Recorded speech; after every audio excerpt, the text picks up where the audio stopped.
因为高雄港爆出群聚案，业出真侪确诊，有真侪民众拢真烦恼，所以就有餐厅业者决定家己来加强防疫，就禁止伫店内用餐。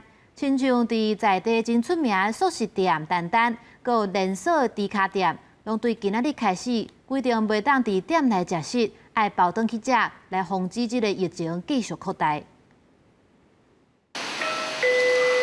高港连假才开始，高雄这间连锁素食店煞大出对29开始禁止内底食的告示，边仔的用餐区嘛已经关起来。透早来买早顿的人客，干那会当早走。业者宣布，台南、高雄的门市拢禁止内底食，了后再看疫情状况调整，人客拢会当配合。这样还蛮不错的啦，就是减少那个扩散的风险啦。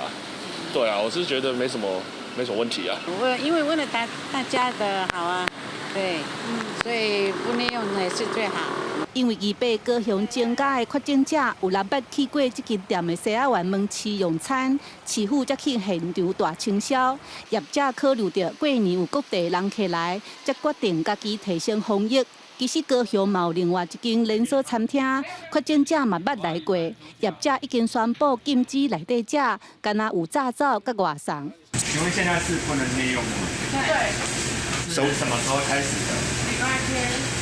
高雄港群聚事件的卡仔愈来愈多，市府嘛表示，嘴暗摕落来用餐就受风险，所以要求餐厅已经爱做好实联制，若无就袂当内底食。